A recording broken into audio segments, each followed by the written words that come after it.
Well, welcome everybody. It is 6 o'clock, and I know that because I can hear the beautiful sound of the bells in the Breslin Tower. And I just want to welcome everybody tonight. My name is Susan Askew. I'm of 86. I'm the Associate Vice President for Alumni and Parent Programs. And I just am so excited to be with everybody tonight. We've missed these kinds of gatherings in person. And so I am just so excited, and this is part 2 of our 55 years of Black Alumni celebration at Swanny. And we've been planning for over a year, and all the best plans have brought us here to a virtual event for now. And we do hope that we'll be able to celebrate in person soon. But for tonight, this is our second event in a series this month, and I'm just going to turn it over. When we started planning what we wanted the whole celebration to look like, we knew we wanted to hear from the good work that the Roberson Project is doing. And so I'm just going to turn it over to them, and you guys are going to enjoy. You're in for a real treat tonight. But on our planning committee, Brittany Macon has kind of helped lead all this along with Clark Strickland. They've both been on our planning committee, and Brittany's going to moderate this tonight. And I'm just going to introduce her real quickly. She's class of 14 at Swanny, and she was a political science major. At Swanny, she was part of the Swanee Praise. She was a member of the Student Alumni Leadership Council. She was a head proctor. She was a chancellor's scholar. She was Phi Beta Kappa, y'all. And she received the Algernon Sidney Sullivan Award at commencement, which is the highest honor that we give at commencement for character. And then as an alum, she's a member of our Alumni Executive Board, and she's been a volunteer for the Beyond the Gates, the Career Services program. And I mentioned she's part of our 55 years planning committee. She is an attorney in Nashville at Maynard Cooper, and she was named to the top 40 under 40 for the National Black Lawyers Association. So that is awesome. So Brittany, I'm going to turn it over to you, and I know we're all going to enjoy tonight's presentation. Thank you so much, Susan, and thank you to all of our panelists for agreeing to participate. We're all so excited to hear from you all. And just so everyone watching knows, there is a question and answer option, and I am keeping an eye on it, so I can make sure I keep an eye out for any questions so I can note what's connected. But to go ahead and get us started, for everyone on the panel, if you could please introduce yourself and tell us a little bit about your connection to Swanny. Let's start with you, Professor Register. Thank you very much, Brittany. I'm Woody Register. I am a professor in the Department of History. I'm also the director of the American Studies program. And for the last 3.5 years, I've been the director of the Roberson Project on slavery, race, and reconstruction here at the university. I'm also a graduate of Sewanee, class of 1980. Don't do the math. And I'm very pleased to be on with this group tonight, which is full of people I know well and admire very much and like personally. Thank you. And Ms. Turner, can you introduce yourself to us and tell us about your connection to Swanny? Okay. My name is Sandra Turner Davis. I was born and raised here in Swanee. Went to elementary school at Sewanee Public. From Sewanee Public, I went to Winchester, Tennessee, Franklin County High School. Did 4 years there. I went to Martlow for a year. College wasn't for me. So then I left and went to Atlanta and went to the community college there. But Swanny has been my home most of my life. And moved away from Swanee and then moved back. And I've been helping out with the Black history ever since. Thank you, Ms. Turner. And Mr. Staton, can you introduce yourself to us and let us know a little bit about your connection to Swanee?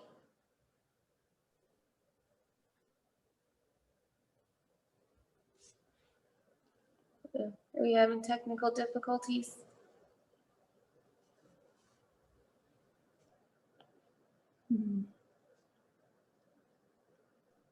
There he is. Can you hear me, Mr. Staton?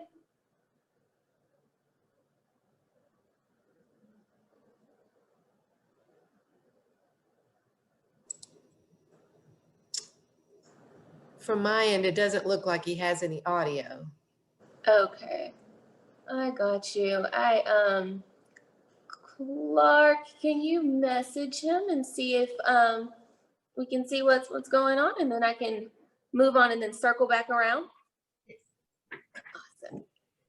So while we're trying to get Mr. Staton all connected to audio, Ms. Turner, can you tell us a little bit about your upbringing at Swanee? And I'm sorry, before we get into that, to give Mr. Staton a second so I can ask both of you, Professor Register, can you please explain a little bit about the background and the formation of the Roberson Project, and sort of let us know about some of the steps that have been taken to preserve Black history at Swanee? I'm happy to do so. The Roberson Project began in the summer of 2017, in July of 2017. So we've been in operation, in action, for about a little over 3.5 years.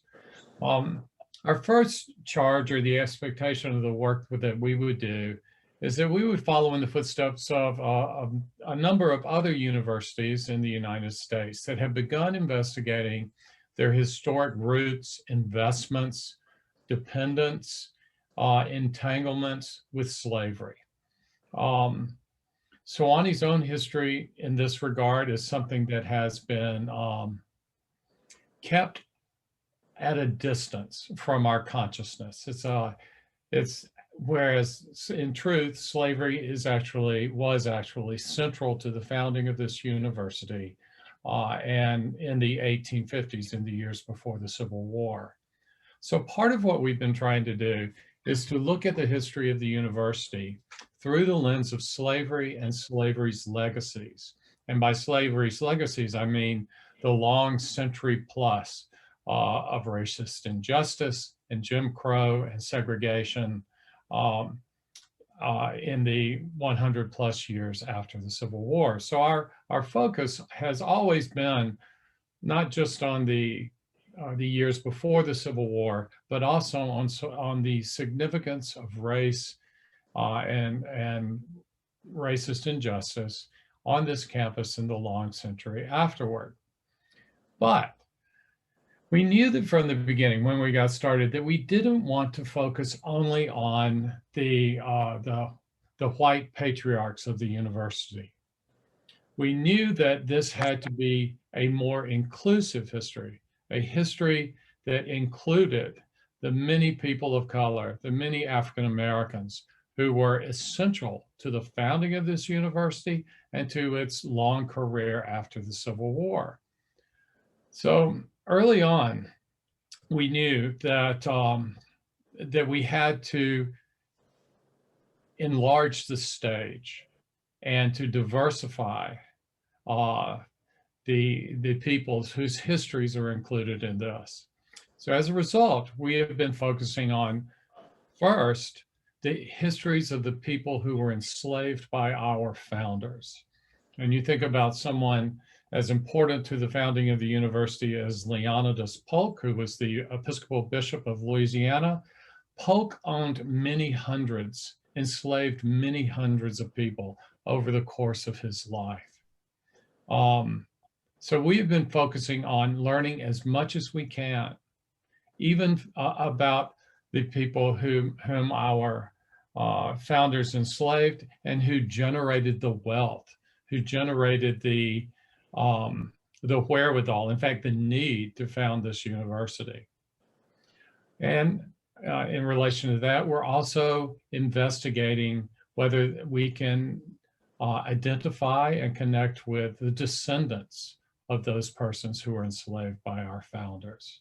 And secondly, and one of the reasons we're here today, is that African-American people were in Sewanee, were essential to the functioning of this university, were essential to the operation of this university for its 100-year history after it officially opened its doors in 1868.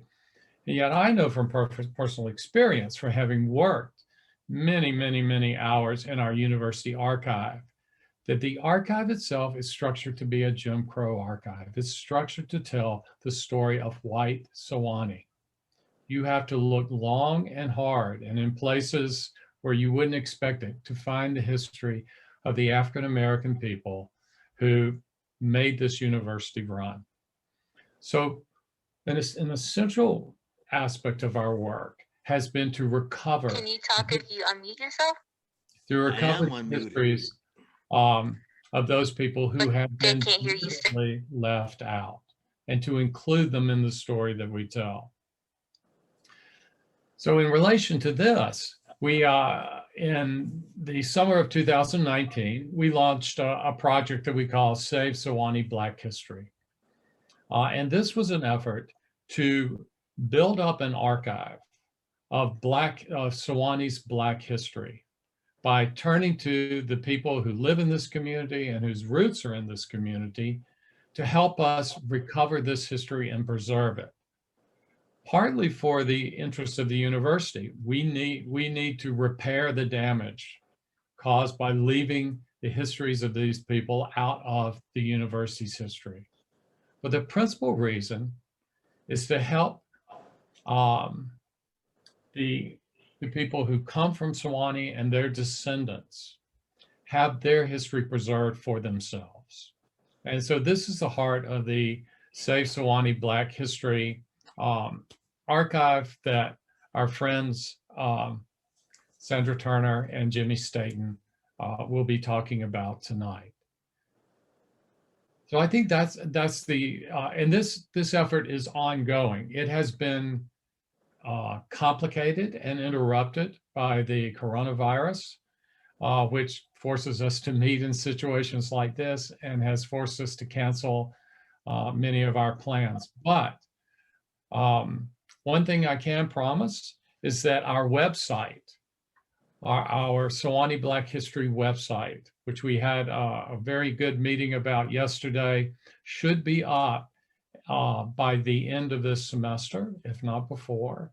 And then all of you who are, anyone will be able to tap into that website and explore the materials that we have gathered for this archive to tell that story that must be told if we're going to be true to our ideals, true to our aspirations. Thank you. Thank you so much for giving us some of that background. And I think that we have Mr. Staton on. Can you hear me? Uh-oh, you're muted. Can you unmute yourself? Hello. Hello. Did I How get are it? you? I'm fine. Thank you. Thank you. Good, good. Can you introduce yourself for us and then let us know a little bit about your connection to Swanee? My name is James Staton. I'm better known around Swanee as Jimmy, and I was born and raised there in 1949 on 117 Oak Street. Thank you, Mr. Staton. And for you, Mr. Staton, and for you, Ms. Turner, if you could both describe your upbringing at Swanee and a little bit about what you recall of the Black community at Swanee and your time on the mountain and in the surrounding areas.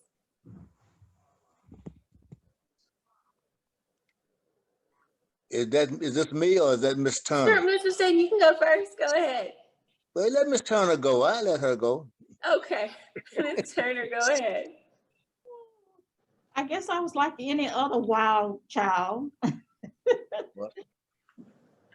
playing freely. It was pretty good. I love being in Swanee. They always call us the Mountaineers. They call us, I don't remember that.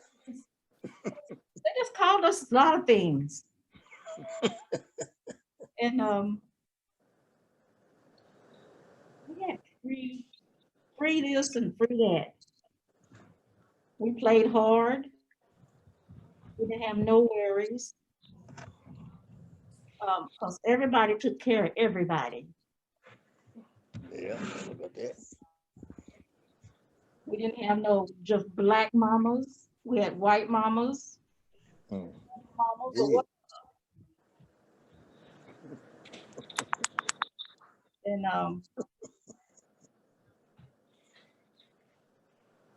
the main thing is we were just free. Roller skating. We used to have those little key skates with a little key. Skating all over Swanee. Even horseback riding. I'd like to go out to the horse farm and ride the horses. We were just free. That's all I can say. And what about you, Mr. Staton?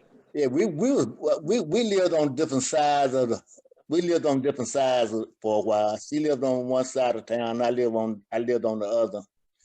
So I think I don't know. Our upbringing was similar, but I lived in what they call SMA for the better part of in the better part of my life. It was about 7 houses maybe on I think it was Eli Street. They named it, but it used to be over by SMA, which was the Swani Military Academy, and it was about 4 or 5 families there. But we all went to the same school. But what I remember most about coming up in Swanee was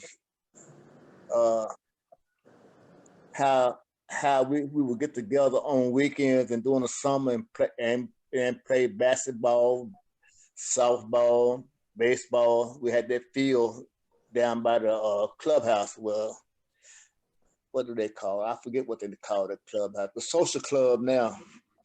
But it was a field down at the ball field. We would all get together on the weekends. Plus during the I think the middle 60s,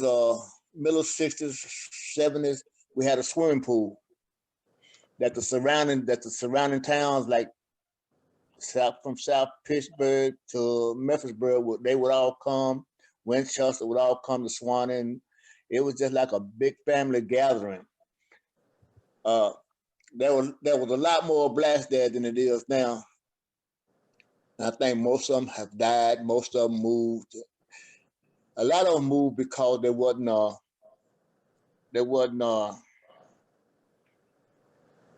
I guess you could say we all moved because there wasn't any jobs or. Well, I'm trying to get it in my head. Basically, it wasn't any job for blacks in Swanee. Because the ones that did have jobs there, it was just a university. So as we got older, a lot of the kids moved and the elderly stayed. Now the elderly dying out, and there's nobody there now actually to carry on. But growing up, it was I won't say it was bad because I can't speak from how bad it was for my parents, but it was better than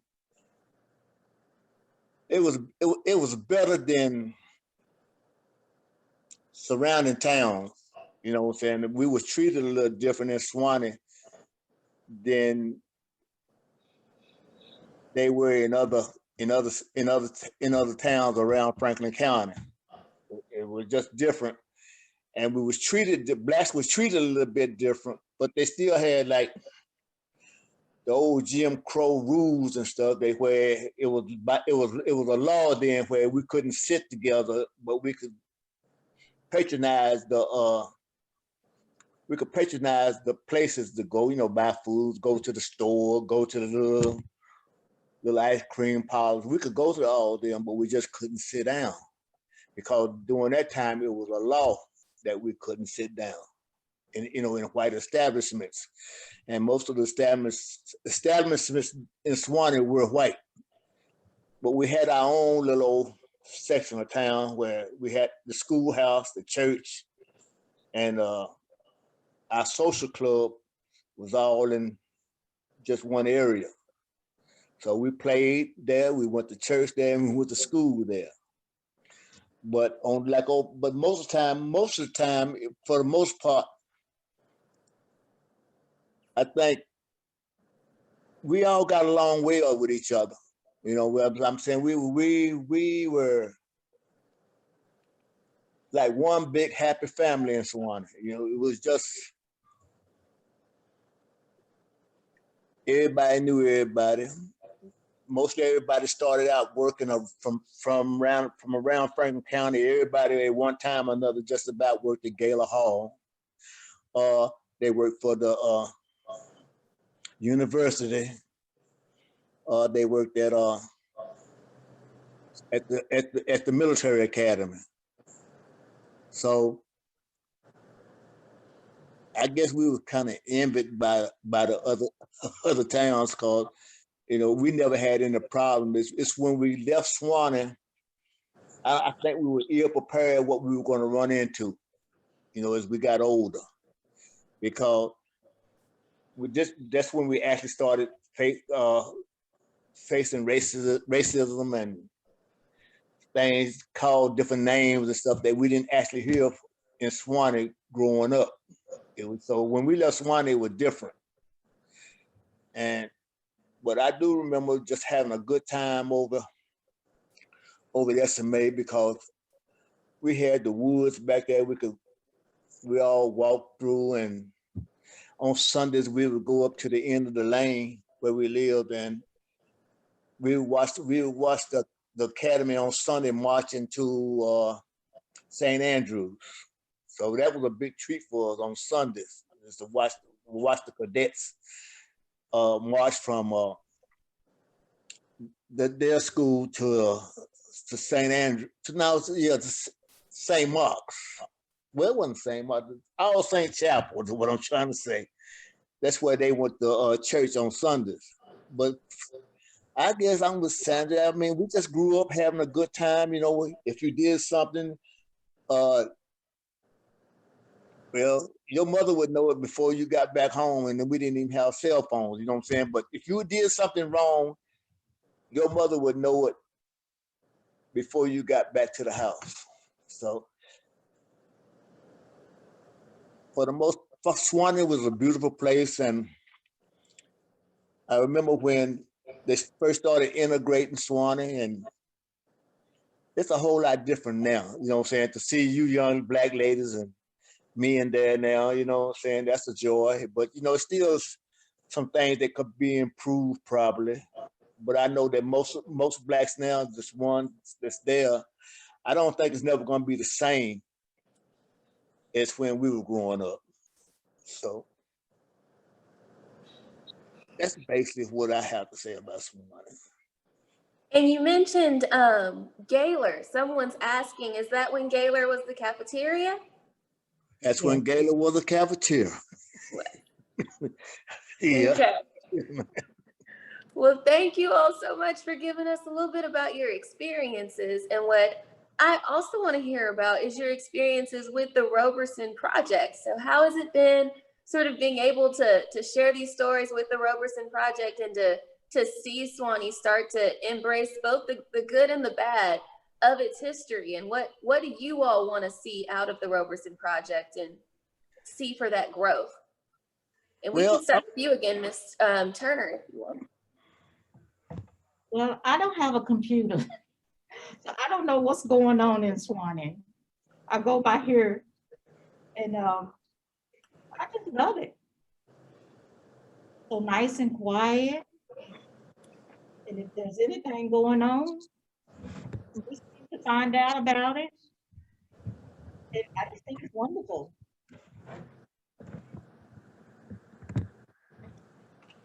That's great. That is Young Black. good to hear. Mm-hmm. And have you felt as though you've been able to really kind of share your stories with the project to see those stories, you know, so that they're not lost? Yes.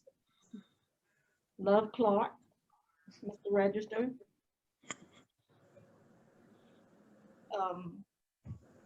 Last year, wasn't last year, but the year before that, I got to meet a bunch of ladies, some famous ladies.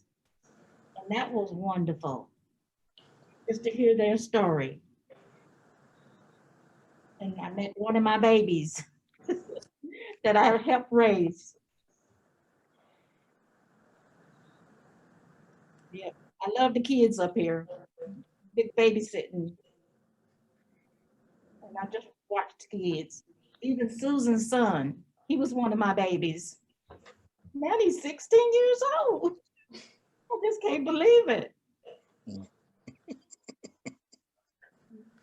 So I'm the neighborhood mother.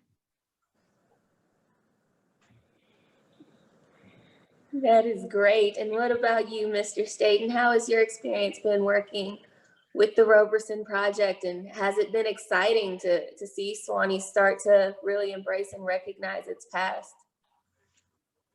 Now, I think that's a good thing. You know what I'm saying? That it was a long time coming, but I think it should have been sooner. But nevertheless, it is. And I appreciate what Dr. Roberson and the group has been doing. Cause like during the summer, when they invite the communities to come out to their I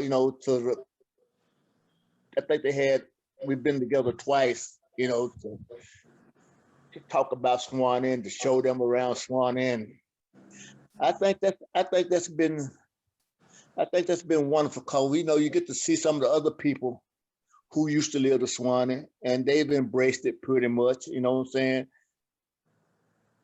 But and just recently, you know what I'm saying, I read about the incident with the chancellor there, and I didn't, you know what I'm saying, it's not Swanny as a whole. It's never happened. It's never happened before to a chancellor, you know what I'm saying?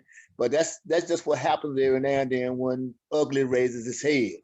You can't base that on everybody, but only a few. So, and I don't think the Swanny as a whole embraced what happened there. And other than that, I think Swanny is growing. I like the fact that you have a first Black chancellor, you know what I'm saying?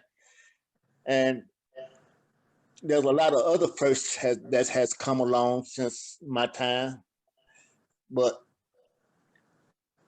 that's not Swanny as a whole. And like I said, it's not Swanny as a whole. Swanny has always been like a peaceful town, but we did have, you know, some incidents of racism, you know, but as long as y'all keep doing what you're doing, keep, you know, this program,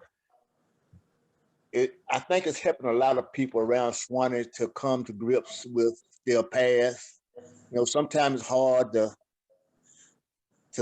get over your past, you know what I'm saying? But when you face it head on, a lot of times it's, you know, you start to realize that this is the way it was, and this is the way that it's changing, and hopefully it'll change some more, you know. So I think the project is doing a wonderful job, and sometimes I forget or miss a meeting, but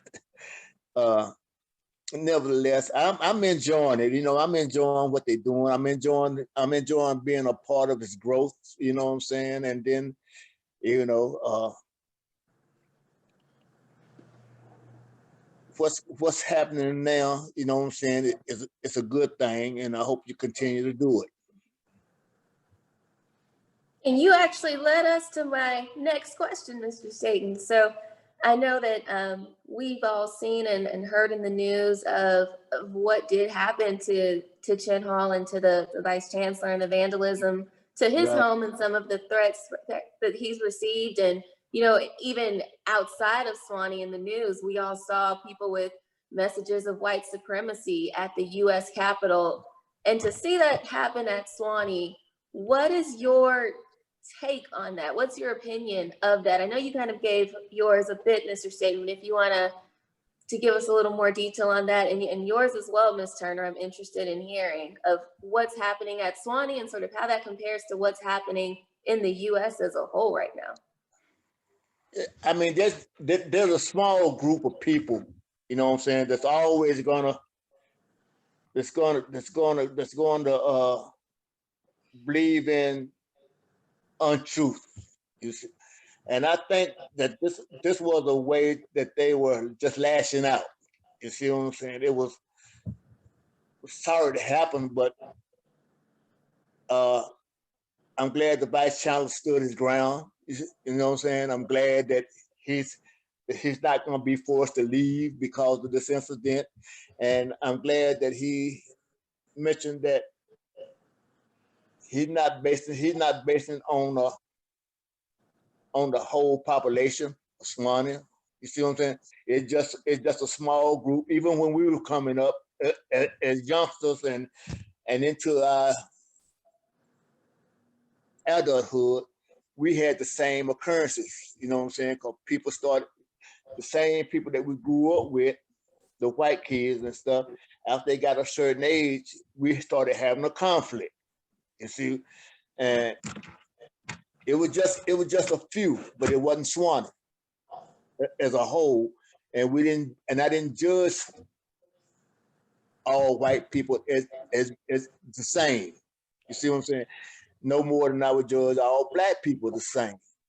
But anytime you have a group of people and with what's going on in the world today and what went on in Washington, well, yeah, that same segment of people are everywhere.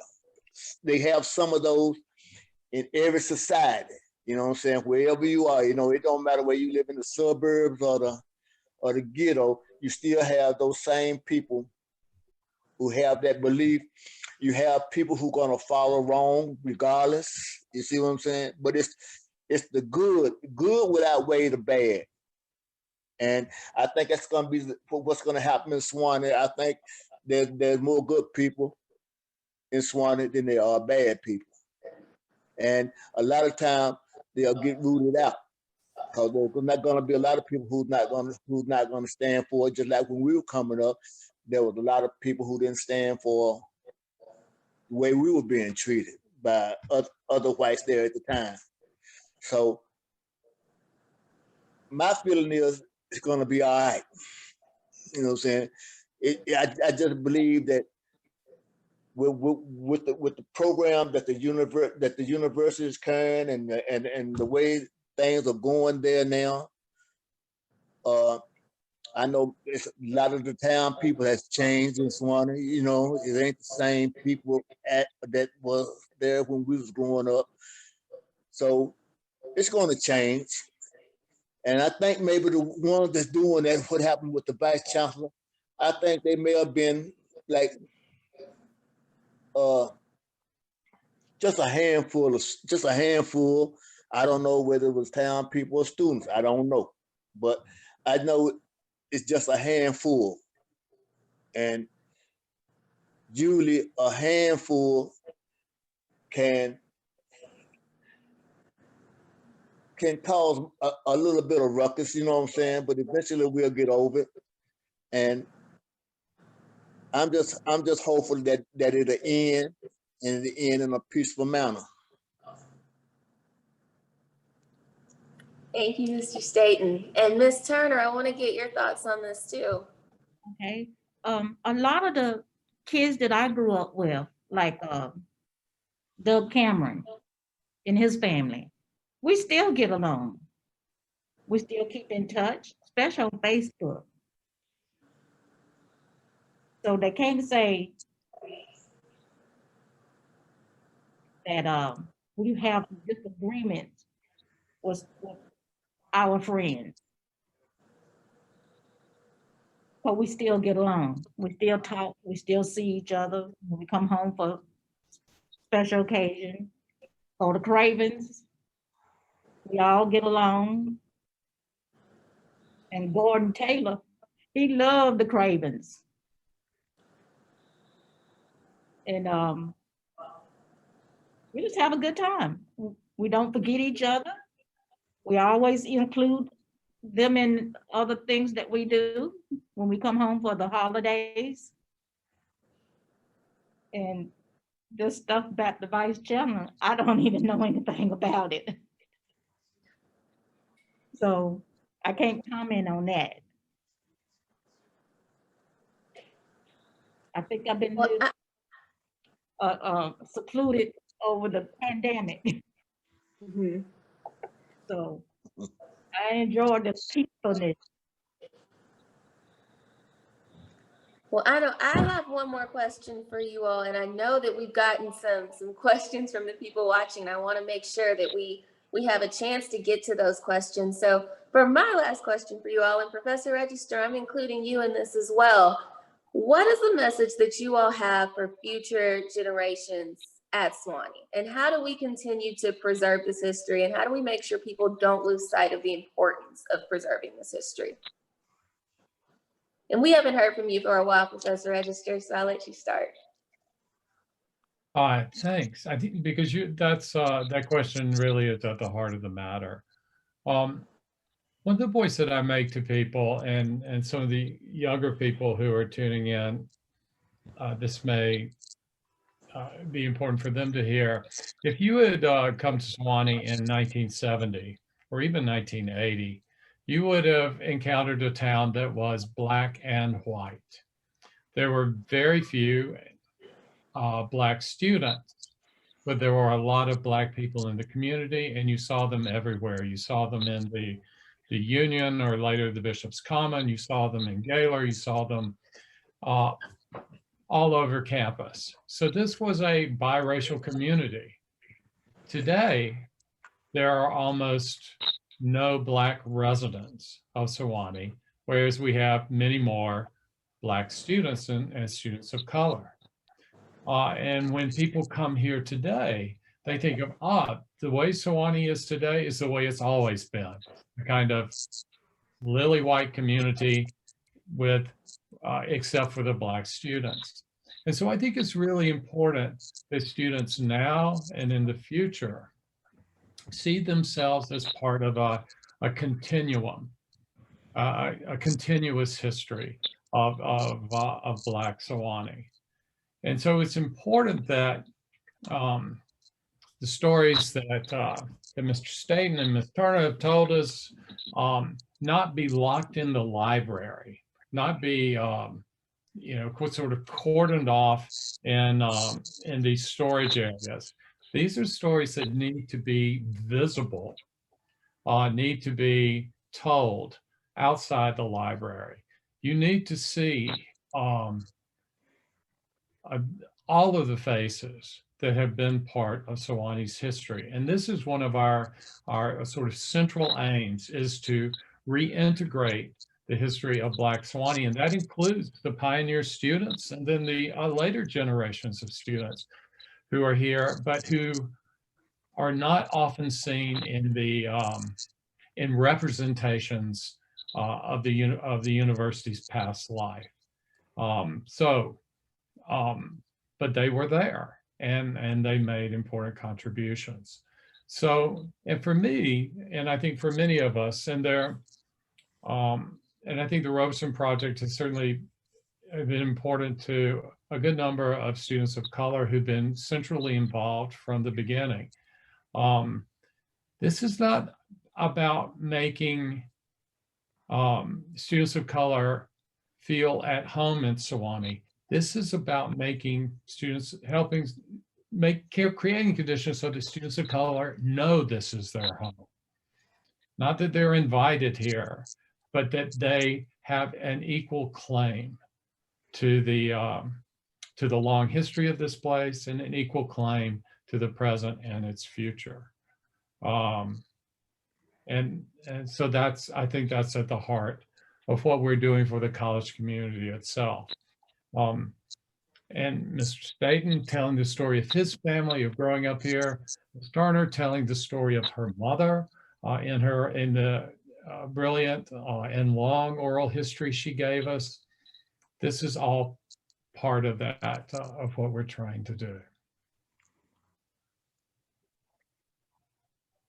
Thank you. And I want to make sure I give you, Ms. Turner, or you, Mr. Staton, a chance to speak to this question if you want to, about what message you have for future generations and the importance of preserving this history. Well, who? Do you want to go Yeah, first, Ms. Mr. Staton? Now, what was the question? Let me make sure I get the question right. What is the message that you have for future generations of students and community members of Swanee, and how do we continue to preserve this history and recognizing its importance? I think by keep doing what you're doing. You see, if you continue doing what you're doing, it won't get lost. But if you stop at some point and put it on the shelf, then what you have been doing is in vain. So I'm glad that the project started. It gave me a chance to come out and sometime reminisce with some of the other people who have lived in Swani who lived it. But I just want the future generation to know that once upon a time that there was a town full of blacks there that lived there. And I think for the most part, the only reason that a lot of them left was because there wasn't an opportunity there for them at the time. So they left and went to seek other jobs. They left because of schooling. Because once upon a time, the university was closed to blacks of my generation. You know, I think it may have been one or two blacks during the early part of the 60s or something, but it really didn't start going good until around the 70s when more black students started coming in, and then there was 10, then there was 20. Now, you know what I'm saying? Then they, you know, when we first noticed, it wasn't but one or two, but somebody had to break the barrier. And I hope other black students will continue to come to Swanee, because Swanee is a great place. I've always enjoyed it. And it's just that the opportunities for blacks dried up. So, but like our parents, they had opportunities because, like I say, they worked at these different universities. The university needed them during the time, and even with Gaylor, we have fond memories of the dining hall at Gaylor, because you had a lot of blacks working there at the time. Then you had students working there also. You know, in the dining hall and back in the kitchen part, you had students working.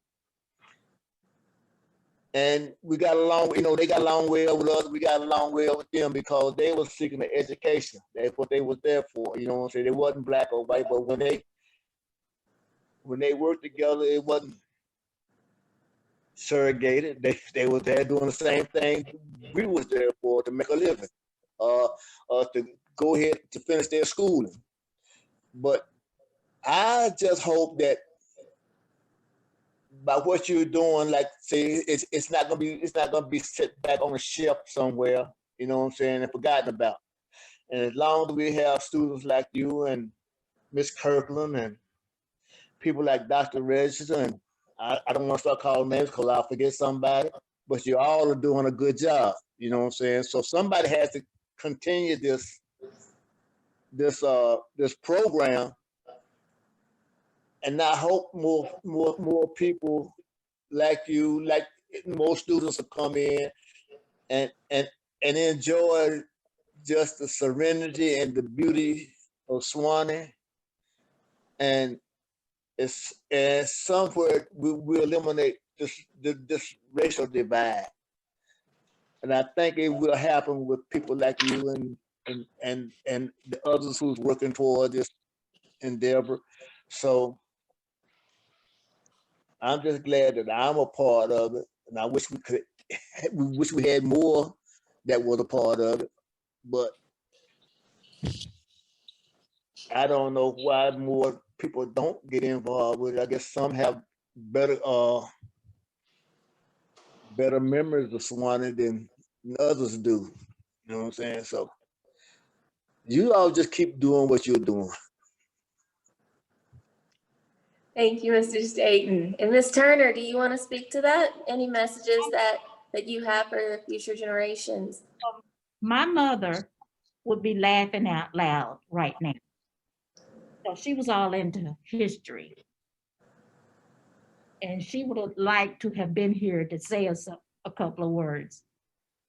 But since she's not here, she left it up to me.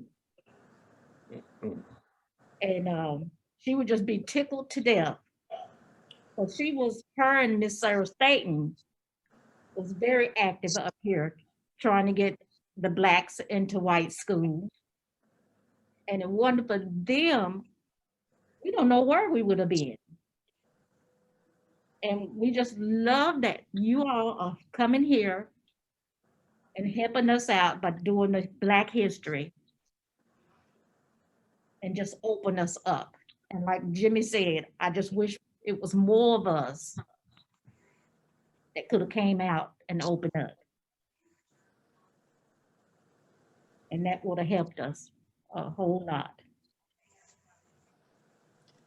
Definitely. Well, I know I appreciate all of you so much for being willing to take some time out to talk to us. And we have a lot of questions from some of the people watching, and know that they would love to get your opinions and to hear more from you. So we have one that is for you, Professor Register. Black students at the university, are they being recruited or encouraged to be a part of the Roberson Project? How does that work? Yes, we have our working group of students and faculty and staff is very diverse. So we have excellent representation from students of color. Clark Strickland has been critical to the work of the Roberson Project. I don't think she'll ease into the camera there. So yeah, this has been very important to us. And it's also important that we involve our faculty of color too. And so we do have a diverse array of people working with the project. And this is, we're all, in a sense, working to make Sewanee an inclusive place. That's and we're all committed to this goal. I was going to say too, someone had asked a question about putting memorials or memorial plaques like in the St. Mark's neighborhood. I was saying we actually have students who are working on that very project this semester and working. Ms. Turner knows about this because we've talked to her about it. We're going to try to work with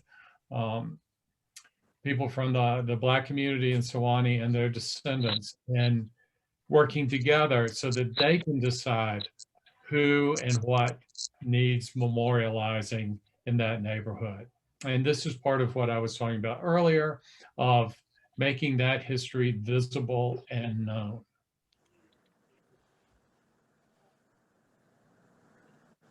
That becomes part of Sewanee's story. Thank you. And we got another question for the panelists, and I make sure this is applicable. Ms. Turner, Mr. Staton, did either one of you attend the the Kennerly School, or both of you? We both, Yes, You both did. Someone's asked, what was it like to attend the Kennerly School? well, one big classroom with several classes. It was fun. I don't know about all that. Laugh at the other kids. But Miss Sophia, she was strict and she knew what she was doing. And she stand tall too. I bet she was 6 feet tall. And you have her standing over your little old body. We don't do that in this class. So it was strict and she knew what she was doing and we just enjoyed it. Mommy? Thank you. Do you want to talk about the Kennerly School, Mr. Staton? Well, what I remember about the Kinley School is, I don't know. Well, she says it was fun, but maybe it was during that time because we didn't have any other school to compare it to at the time. But it was one large room, and I think it was several classes that was taught there. She would teach the lower classes, and then after a student moved up, well, I think we was up to the 8th grade, they would help teach the lower students, well, say the 3rd and 4th grade. So, but later on, it became a 2-room school because they added on a room, which took a lot of weight off of our teacher, Miss Ophelia Miller, and they brought in Miss Peggy Kinley to teach. So we actually had 2 teachers there and 2 rooms. And for the kids that could afford it, we had a little kitchen that I think it was Miss Ruth Kinley used to cook there. And we'd have recess and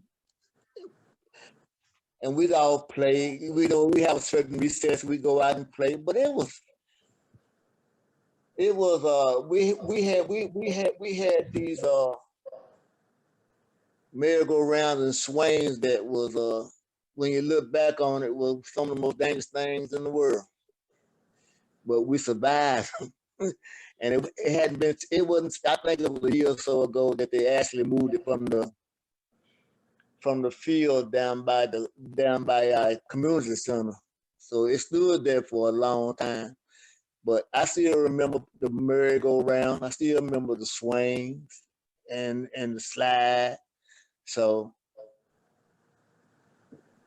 I don't know. I think what I remember most about it was just the recess, and we get out on recess and walk over maybe 50 feet, 150 feet or so, and go to the clubhouse, because we could go in and buy little snacks, during recess. But that was our whole community right there. That little area where the school was located. That was our whole area growing up, because we had the school, like I said, we had the school, the Belmont Club, and the church. So everything was right there in that one little old square block. And the only time we ever ventured out of that to do anything was when we would go to the swimming pool or go down to the ball field. So Kinley was a experience, just let me say it like that. So during that time, we had to make sure, I think it was Mr. John Childress, who had to be there every morning to fire up the furnace to keep us warm. So either it was hot in there or it was cold.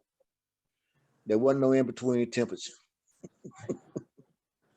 So that's my memory.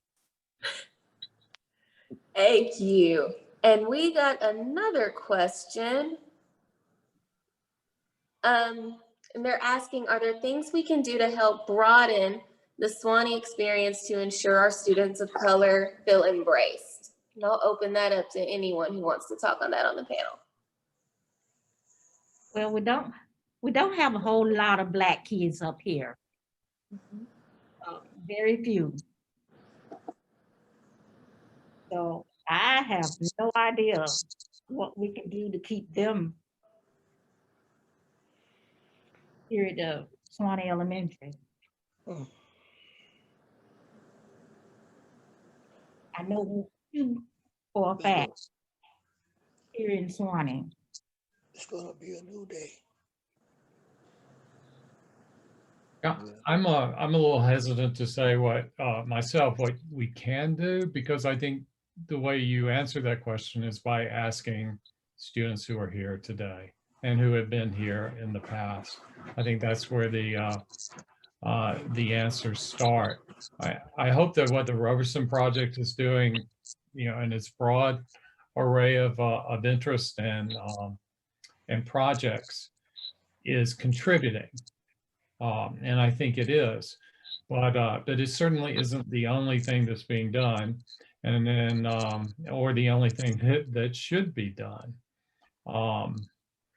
But we do.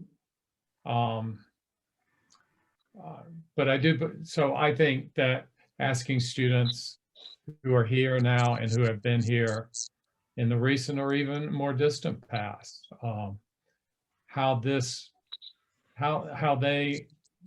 is their university and how we can make this, or they can make this their university. I think that's what we aspire to. Thank you.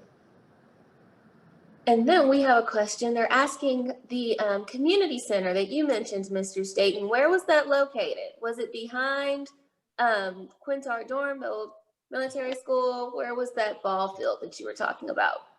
The ball field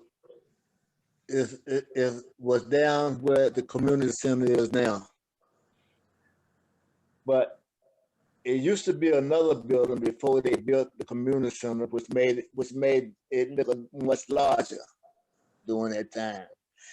Cause it used to be just a little house that was considered as the community center. Well, the Belmont Club was a different club, but where we have the community center at now is where it was after the Belmont Club. So that field had a lot of memories for a lot of Blacks. And because that's where we all, as we got older, we played, that's where we played softball, that's where we got together for parties, that's where we did a number of things as for getting together, birthday parties, anniversaries, whatever, we all did it down at the community center. But during the time we was going there back in the mid 60s and early 70s or so, before I left, some would be playing ball and some would be going to the swimming pool. But a lot of times that whole area would be just full of people. You know, it would be, like I said, they were coming from different towns and different cities. And for that weekend, when you look back on it, it was amazing that so many people was coming to Swanee during that time. It was like a safe haven. Yeah, I was doing the story about the swimming pool that Mr. Staton mentions. This was a pool that was built in 1956, 1957, thereabout. We're unsure of the exact date, Right. that the university built for the Black. It was a Blacks only swimming pool. And they built it because or the idea came to build it because the university was constructing Lake O'Donnell, and Lake O'Donnell was going to have a beach, and they wanted it to be a segregated beach. So they figured if we're going to have whites only at this new beach on the lake, we need to make a place for Black residents to swim so that they don't, to keep kind of community harmony. So that's how this swimming pool was built there on Oak Street in the late 1950s.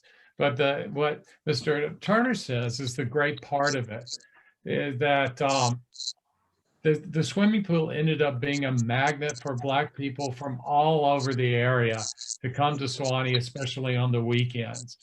So probably contrary to the university's people's wishes, Swanee became even Blacker on the weekend. It became a kind of Black social center because of that swimming pool. But and this is what I think I mean by people making Swanee theirs. The Black residents of Swanee made that swimming pool theirs. They made it a part of their life. And the same was true of the Belmont Club and the Kennerly School and the little St. Mark's Church there. They made, these things were done for them, but they then took them and made it something that was important to them, and in ways that ran contrary to the intentions of the kind of white officialdom of Sewanee. So that's one of the great stories. Mhm. Thank you. Go back to our questions. So growing up in Swanee, did you ever consider that one day you could go to the university or that your descendants could go to the university? And is that an opportunity that you would be excited for your descendants to have to attend Swanee today? It would be. I mean, because in the beginning, I know people now who I knew that I know people now whose father I knew, and their sons, his son attended the university, and after he attended the university, he's working for the university. But I know in the beginning, it was difficult for Blacks to go. I mean, even though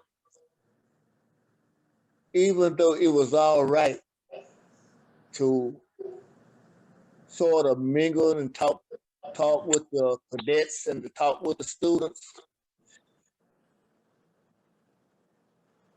some of them still had a hard time going to the academy and to the university, because once you got into the university or into the academy, they were having a difficult time with some of the students.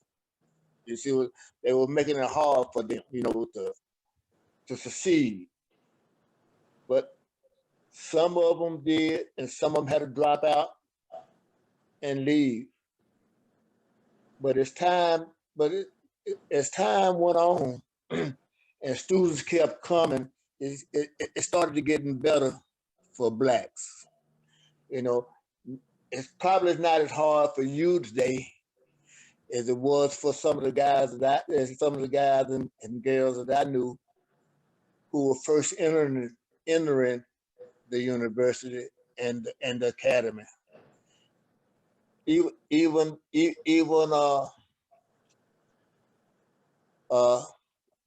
the other school was hard to integrate. The private school in Swanee, St. Andrews, it was hard for Blacks to get into that school in the beginning.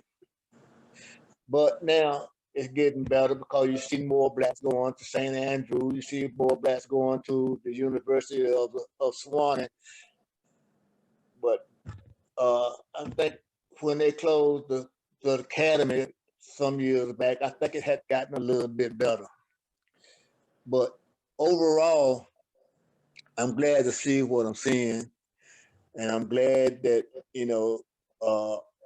there's a lot of young Blacks still coming to Swanee, and it's not as difficult for maybe you all now as it was for the ones who broke the barrier.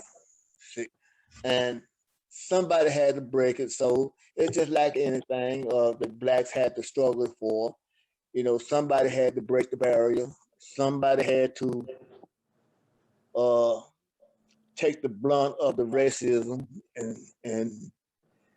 and fight through it. So you younger class members now that can, you know, go through it fairly unscathed.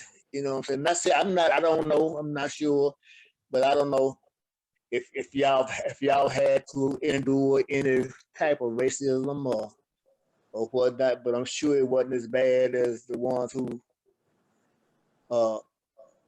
broke the barrier in the beginning, you know. But Swanee has always been like sort of low key with the racism. We didn't really get it from the university per se during the time. We always got it from downtown area. You know, if you go downtown, you'll notice that there's a railroad track over there. But that's behind, used to be a railroad track behind the convenience store. So that was one type of white people on that side of the track. It used to be, you know, they used to talk about us being on the other side of the track. But we was on, and then you had white people towards up from the school on up toward the university. That was two separate sets of classes of white during that time. We had more trouble with the ones down across the track than we did up toward the university. But still, it wasn't as bad. It wasn't as bad for us per se as it was for other people around other blacks around the county. I think for some reason we was kind of insulated from a lot of stuff that other people was experiencing. Just like my mother and Sandra's mother and other mothers who was fighting doing this fighting the immigration during the time. They kind of shield us from that. You know what I'm saying? They kind of kept us back from a lot of that from what they were going through. I mean, we were kind of insulated, so it was a while before we actually understood the importance of what they actually did. Because I mean, that was just not just my mother, but there was Miss Peggy. I remember Miss Peggy Kinley. She led us to the Swanee Union, and well, that's at Swanee Union. We just call it the supply store. That was where the old bookstore used to be. And in that bookstore, they sold candy, and down below it, they had a little ice cream shop. So that's where I remember going first to sit down in Swanee. Was in that little ice cream shop. We called it the supply store. But we was always able to go to the Swanee Union. And that's where they have this theater, you know, it's still there. But we had to sit in the balcony light. And we just had the back part of the union. And we thought by being in the back at the time was, well, can't we sit up front, right? But during that time, we had the best seats.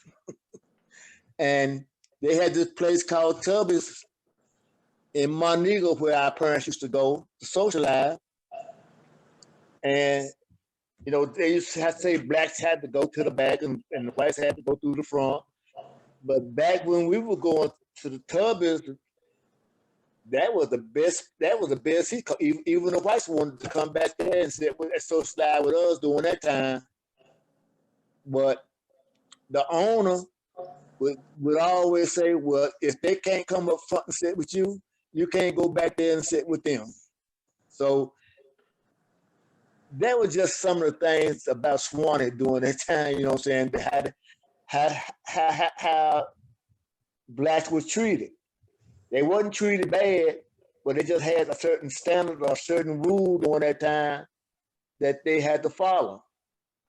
You see, and I think when some of the schools even got integrated, and some of the places where we go to now in Swanee, like the Union, and we could go to them different places to sit down. A lot of the people in Swanee actually was for that. They were glad we was able to come in and sit down, because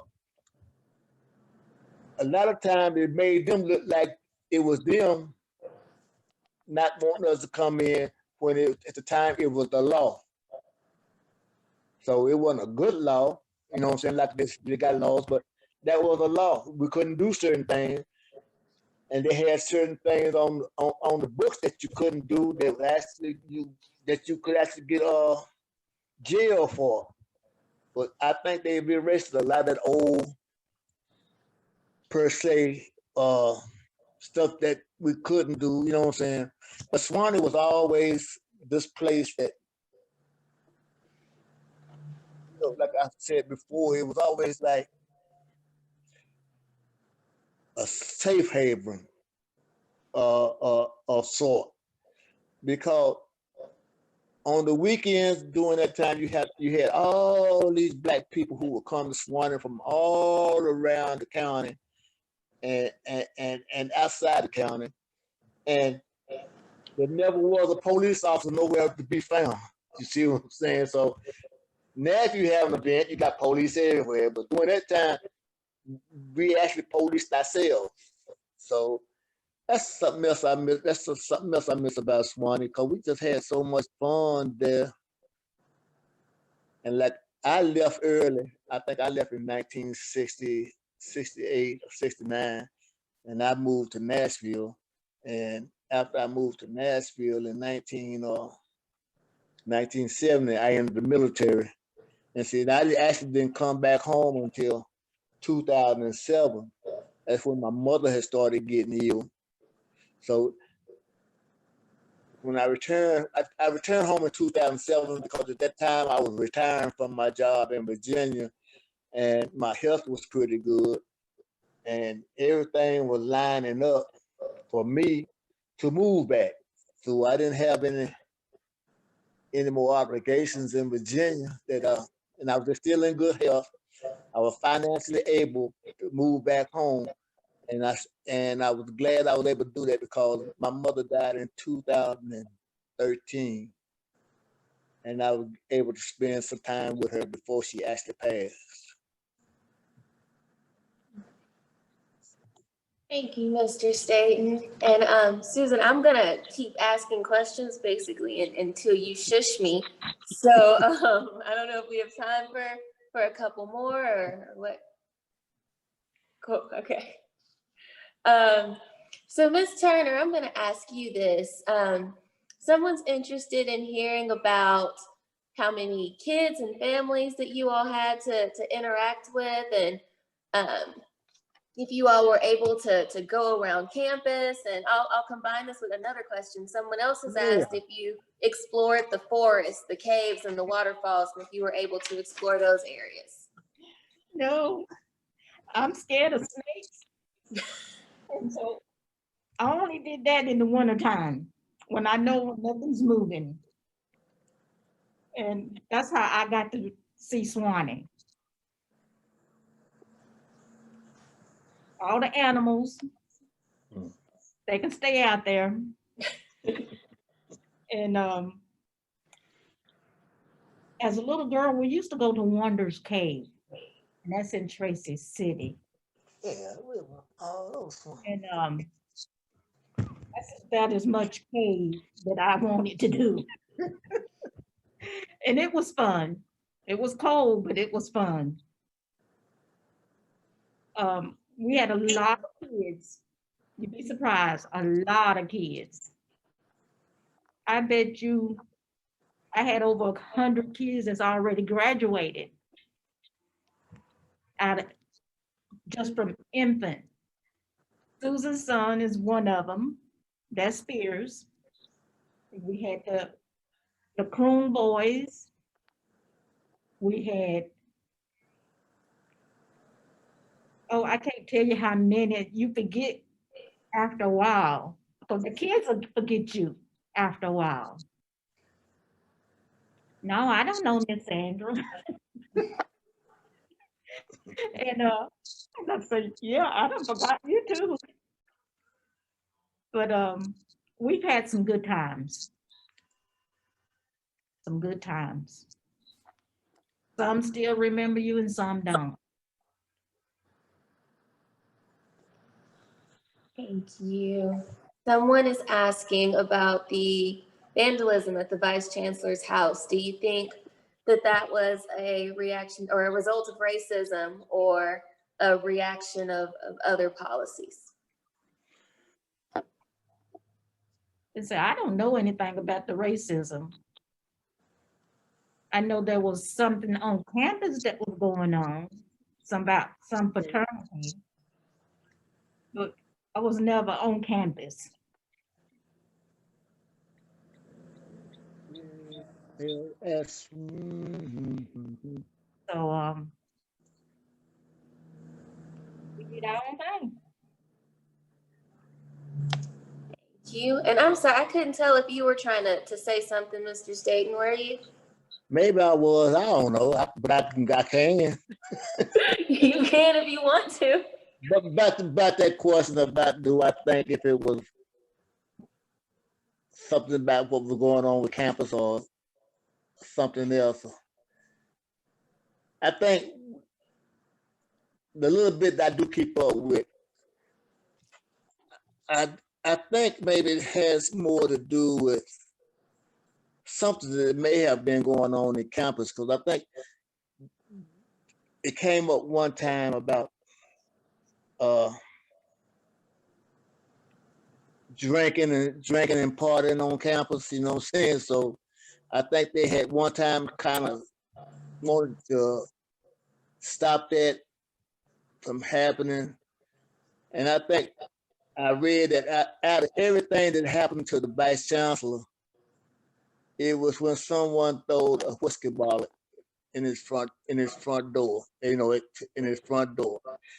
And from what I was reading, that upset him more than anything. So then it could have been something else. But with all the little stuff that's going on right now, it's hard to tell. But I think the Vice Chancellor is trying to put that behind him. And I think he's trying to lead by example that he's been through worse than what happened. And then there's the other question that you had about, did we have access to the university when we were younger? Well, we pretty much did, because I remember it had to be in the late 60s. A lot of the Black people were invited to some of the fraternity houses around the area. A lot of Black people would. We walked around campus. We was able to go around campus. We was able to go into the woods. We was able to, if you wanted to explore, you could. On the side that I was on, we mostly explored the woods and stuff in the area that we lived in. But they had all kind of little passes and whatnot and stuff back up towards, well, I think it was up towards the university, back behind the chancellor, back behind the Swanny Union. They had these little passes and places you could go to and walk. And I think for the most part, for a lot of Black people, like during the time that they could walk around campus and they was invited to the fraternity houses, was because every summer they would have these different people coming, and they had these stars coming in. Like I don't know if you know them or not, like Lou Rawls and Louis Armstrong, and those different type of singers would come into Swanee and play at these fraternity houses, and Blacks was invited to come in and listen to them if they wanted to.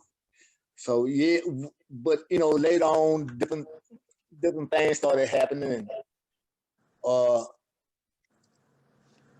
different groups started coming to Swanee, and sort of messed that up for people who lived in Swanee, because by that time they had cars and people coming to Swanee, and they were going to these fraternity houses and causing a ruckus. You know what I'm saying? But earlier, that's how we got to see a lot of those stars. We was,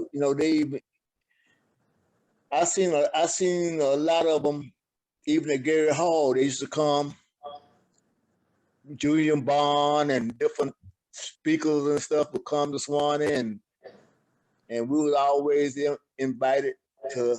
The public was invited to go if you wanted to go. And like I say, like people like Lou Rawls and Jerry Butler and all those old singers, I still have them embedded, and I still remember that. You know what I'm saying? And I still didn't know who they were per se at the time, but was invited to see them. And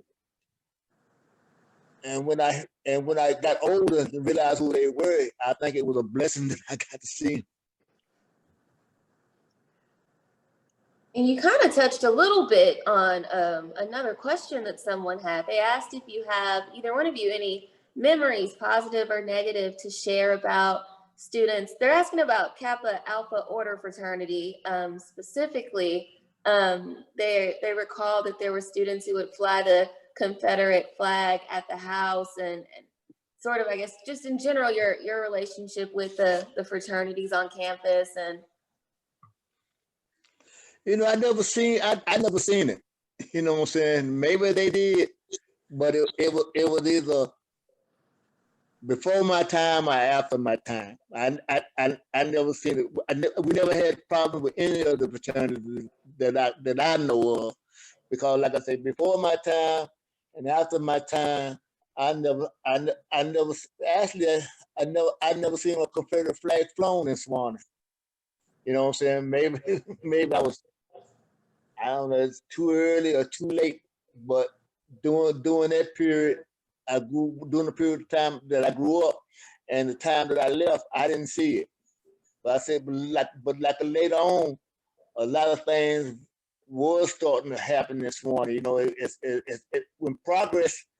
When Swanee started progressing, that's when you seen a lot of that kind of stuff fly up,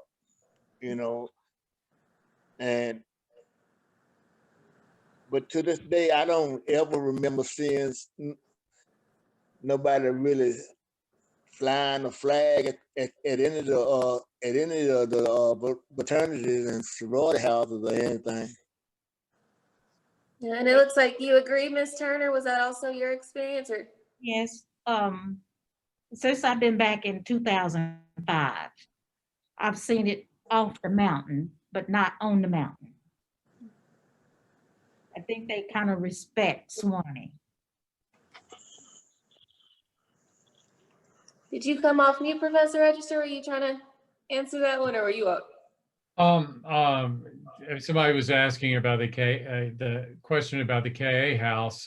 We're actually trying to do a little research, especially into the KA, the history of the KA chapter here at Sewanee, celebrating what's sometimes called Old South Day, which they started observing in 1952, I believe. And Clark has been doing a lot of work on this, trying to figure out when how that celebration changed. We've had Confederate flag issues over the years. Maybe some of you in the audience remember the clock dock. A man who moved here and opened up a business and was something of a neo-Confederate enthusiast. But that would have been back in the early 1990s. And there've been other incidents with a Confederate flag, but the university regulates that pretty closely on its own property, etc. But there have been and there are Confederate flags embedded in various places of the structures of the university. And even if there aren't Confederate flags there's hardly a building in the central campus that is not named for or memorializing in some way someone who was, served the Confederacy, usually in a military role. So visible or not, if you know your Sewanee history, you can see them here. Definitely. Someone has asked what medical care was available to African Americans at Swani when you two were coming up, Mr. Staton and Ms. Turner. The best. Bless. It was some of the best medical care that Blacks could receive during that time around Franklin County. As a matter of fact, a lot of times people who lived in the other cities, Cameron, Winchester, from around Pestle Spring, they would often come to Swanny because the medical care was superior than anywhere else around. So we had access to the hospital, and we never had a problem with Medicare. I think we had some of the best Medicare that Blacks could get in the area during that time. Yes. Were you and Ms. Turner born in Hodgson Hospital? I was. Yes. I was. And that makes you very unusual in Franklin County, because if you lived in Winchester, I think you were born at home. Mhm. A doctor might come to the home to help deliver the baby, but not in a hospital. Right. Yeah, we was born in the hospital. So that is one way in which Swani was outside the norm of medical care for African Americans. Yes, sir. Yes.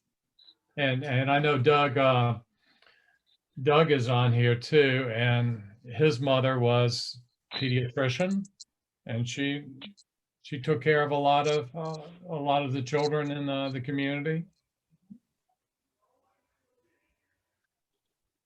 And here's one that is really interesting. Is there, with some sort of historical signage with photos relating to Black life in Swanee scattered throughout the community, help future students and others realize that they're part of a biracial continuum? So to change that a little bit into would it, I guess maybe a question that could be answered is that something that you all, the Roberson Project, has considered as a plan of putting up some sort of signage around the campus?